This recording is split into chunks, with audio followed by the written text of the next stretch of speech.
Hello everyone and welcome back to the channel. My name is Andrew and today we're going to be talking about the L2 form, what it is and how to use it.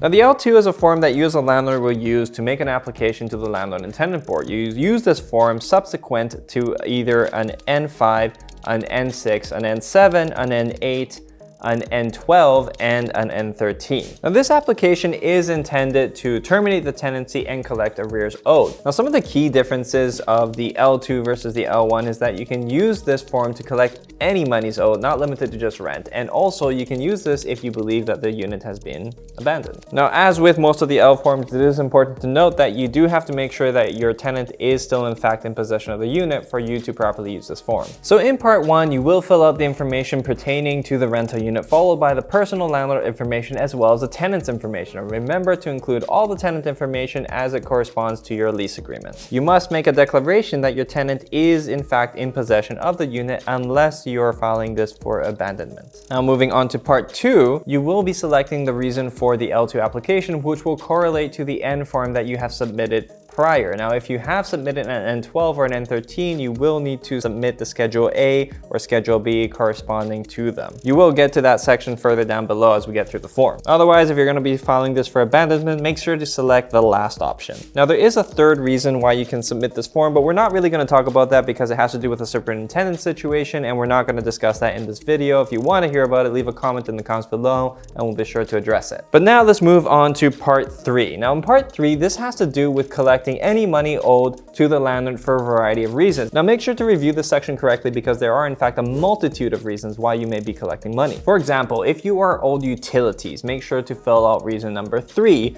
where you will input the financials accordingly. But if you're owed money for NSF fees, you're gonna select reason 2, and there's a section for you there to input those NSF fees. And as we look through the form, there are actually a ton of reasons that will correlate to your prior N form application.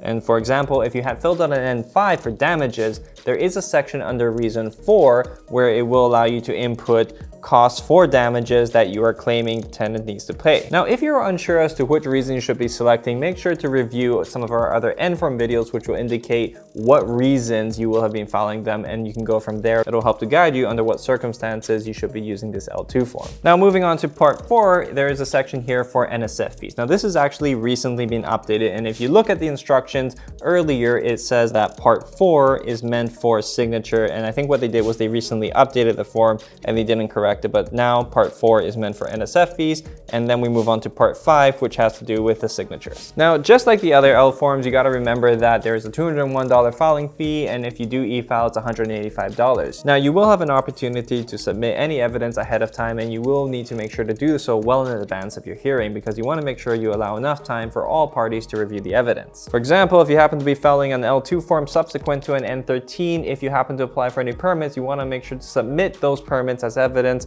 and have all parties review them so that they can arrive prepared as well. If you are filing an L2 application, because of the nature of their preceding N forms, the hearing can be easily dismissed if the information is not correctly submitted. So you have to make sure that the N forms are filled out correctly and that your L2 correlates properly to the N form that you submitted prior. So make sure to look over these things and don't treat these forms lightly. A lot of people get their cases dismissed because of very simple clerical errors. Make sure to check everything properly. In the meantime, if you guys have any questions regarding your landlord and tenant related matters, we'd love to hear from you. Make sure to email or text us and we'll be sure to answer all questions. If you like this video, make sure to smash that like button, subscribe to our channel, and check us out for more landlord and tenant related matters.